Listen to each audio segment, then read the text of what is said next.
Welcome back, guys. After a short break, 4th Annual Walker County Media Days here, James Phillips at Five Loaves Bakery. We are now joined by the Dora Bulldogs head coach. I just lost your name. Like, I'm live on there and I lost your name. Yeah, Blevins. Yeah. Bart Lockhart is here with us, and he brought a couple players with him as well. So, Coach, if you will, start out with some opening statements and then tell us who you brought, and then our media guys will ask you some questions. Well, we are really excited about the upcoming year. This summer has been the most fun I've had coaching football in a really long time. And that's a testament to the guys that we got on the team and the coaching staff that we've got put together. They're a lot of fun to be around. They work hard. They want to pay the price and do what it takes to be successful. I feel like we're a really hungry team right now. The players are they're leading from within, which is what you want. And two of these guys right here with us are two of those leaders. Right here we have Jesse Miller to my left and Kalijah Bell to my right. Jesse is a linebacker. He plays fullback. He plays running back. He is, tell you a little bit about him and kind of who he is. As a 10th grader, he was one of the toughest kids on our team, and he played left guard for us and led us to the 5A playoffs as a left guard. He's continued to work hard, got stronger, got faster. He moved to fullback last year, continued to get faster, and he's probably going to get some touches this year, playing fullback and running back. And his granddad just got inducted into the Walker County Hall of Fame, and I've heard some stories about how good of a football player he was, Ronnie May. And then Kalijah Bell here. Kalijah got nicked up with some injuries last year.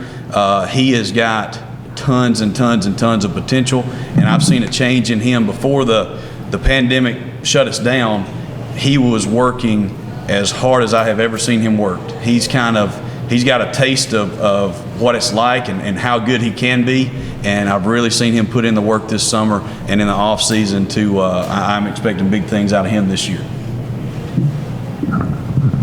Well, welcome back in, Coach Lockhart. He's even ignoring us now. Coach, there's one thing obviously that you took away from last year, even with all the injuries and shoring up a lot of that missed playing time for your regular starters. You guys got plenty of guys in there that had some ample playing time, and that's kind of set up for good long-term prospects. Talk about how much playing time that you were able to get across the board for so many guys and how that affects you coming into this year. Well, we don't want to live in the past and harp on the past, but I will talk about it real briefly because you got to learn from the past. And, last year we had a lot of adversity that we had to fight through. Some was external that we couldn't control, and some was self-inflicted. And so it was tough for a lot of reasons. But what happened because of injury and attrition and some other things, we had a lot of young guys that were not ready to play varsity football that played 5A varsity football in a pretty good 5A region. And now they went from 10th graders that probably should have been playing JV to now they're juniors and they're ready to go. And they've kind of, that going through what we went through last year, I think has made this team hungry. When I first got to Dora, that team was hungry. They had been at the bottom and they felt what that felt like, and they didn't want that to happen again. And the past 2 years, we kind of rode off that first year's team and the success that they had, I feel like. But this group, now that they've tasted what it tastes like to not get what you want, they've come back really hungry and ready to go. And I'm telling you, I could not have asked for anything better this summer. Coach, how big is this change from 5A to 4A? Well, I mean, it is what it is. Like I said, you play the hand that you're dealt. Life's not always fair. We were the smallest 5A, and we didn't play the hand that we were dealt as well as we should have. But in 4A, what that's going to give us, it's not going to make it easy, but what it's going to do is the teams we play are going to have about 50 players like we do.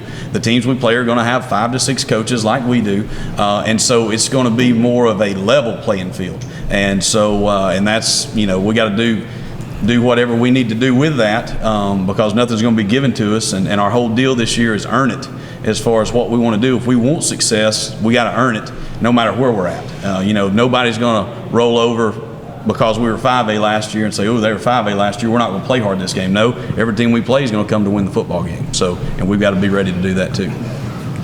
Coach, you're the longest You're the longest tenured coach in all of Walker County at this point. How does it feel to be the elder statesman? For 3 years now, you've got on me about my age, all right? But no, I tell you, Dora, I have fell in love with the place, and I am so thankful to get to be there. And so I hope I'm there many, many more years because I really love it. So I hope you can take these shots at me every year for the next 10 or 15 years, all right?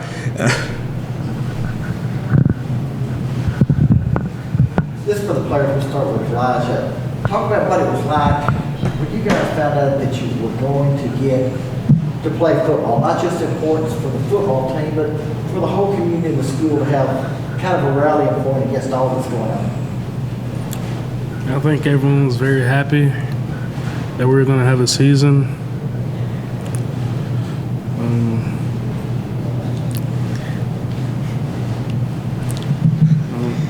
Yeah, I think everyone was pretty excited about it, and just helped the community out a lot because, we get to go back to being at least a little bit normal. So, Coach, why we've had 3 school systems say they're not playing football. Why is it important that we play it here? I am not knowledgeable enough on the topic to have an opinion about the pandemic. I'm going to do exactly what we're told to do in the regulations and follow those guidelines and keep the people, our guys, as safe as we possibly can.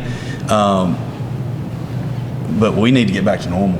If it is possible, if it is safe and healthy to do so, we need to be playing football. Football is bigger than just the game for us. It's we try to help young men grow and have a aligned focus and aligned goals and work together as a team and things that I don't know that you can learn in an online classroom.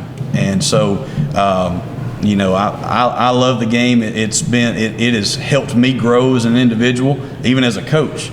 And I want to continue to be able to use the game. I heard a coach say one time, football is a way to practice life before you live it, and because of all the adversities and different things that happen in football, and that's kind of stuck with me. And so if we have an opportunity to play and it's safe, then we need to be playing.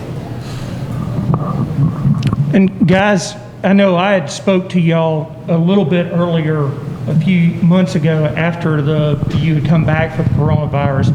But now that you've gotten back into the rhythm of things, looking back, how was important for you after being locked away from each other to be able to get back as a team and begin to function and do things again once again? yeah, it was really important because we knew that that's what's going to define everybody. It's how they came back. So we just made sure that we were coming back ready to earn it, and it's just how we handled it. Coach, what's your opinion on fans in the stands? I hope they're there. I hope we take all the precautions needed, wear a mask, socially distance. I think that it's, to me, football's not a game, football's an event. It's an event for a lot more than just the players playing. It's an event for the band, the cheerleaders, everybody involved with Friday night, and then the atmosphere of getting to come to a game and watch it live. So I think it's, if at all possible, we definitely want things to be as normal as possible. Coach, talk about the new region.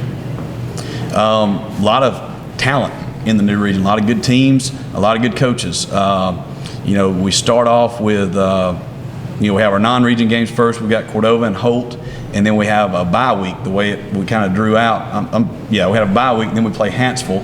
Hanceville is moving up, but they've got some really good players, a really good receiver. And then we play Aniana, which Aniana, everybody has heard of Aniana. They are a traditional team. Their coach does a great job. I think they're going to be a lot like us, like as far as our teams are going to look the same. We're going to have big linemen, they're going to have big linemen. We're going to have some skilled guys that can run, they're going to have some skilled guys that can run. So I think that's going to be a really quality opponent that's been in 4A a long time and has won state championships, played for state championships, and be a good measuring stick early to see if we're where we need to be at that point. And then we've got Etowah, we got Fultondale. Fultondale's always explosive. You know, they've won a lot of games over the past 4, 5, 6 years. Etowah's coming down from 5A, and they went, I think, 11-2 in 5A last year. So they'll be a quality opponent.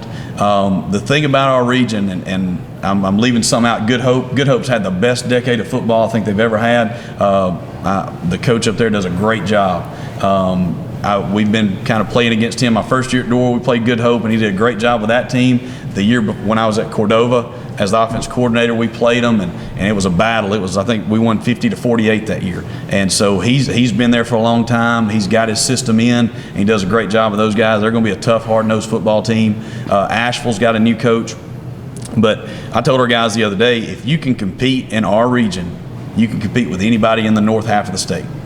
And that's what our goal is to win the North. And then when you get to the state championship game, you're there. And whatever happens, happens. So, but I feel like if you can compete in our region, you can compete with anybody in the North. Coach, you talked about 4A being a level playing field, more level playing field. What do you think about as far as COVID, with everybody being out for that long period of time? Does that level a playing field too, and see who works harder now? I think it starts you off at ground zero. You know, when we were off, the weeks that we were supposed to do spring training, we did a virtual spring training. So we would have 2 team meetings a week through Zoom, and then we would have 2 position meetings a week through Zoom. So we tried to at least get our install and stay on pace with that, even though we couldn't physically be there together and do it. But I think you're going to see, you know, the teams that took care of their bodies through that time are going to be a lot better in the front end of the season than the teams that didn't. How about, I know you brought some swag and you wanted to send a shout out to certain people, so Yeah, what you got there? So on the left here, on my left, with the bulldog on it, Miss Abner has made these, and if anybody wants some, go to the Dora Facebook page and get some ordered. Those are really nice. Judge Barentine has donated these to our school for different students, and then we have Donnie Early that has made some for the football team that's got our name tag and a D on it. So with all that being said, we've got a lot of people in our community that are there to take care of our students, and I mentioned 3 people. There's tons of folks in the community just like them that will do anything that they're asked to do to help our students out and help them stay safe and whatever throughout this pandemic. Well, I appreciate you bringing me a mask since I'm Absolutely. a Dora graduate. I'll take those. Just get your $10 to Miss Adams. All right, guys, thanks for tuning in. Finished with the Dora Bulldogs. Now we'll be joined by Summerton Christian here in a few moments. We're going to take another break, and when we come back, it'll be the Eagles' turn to tell us how their 2020 season is going to look. So we'll be right back in just a few moments.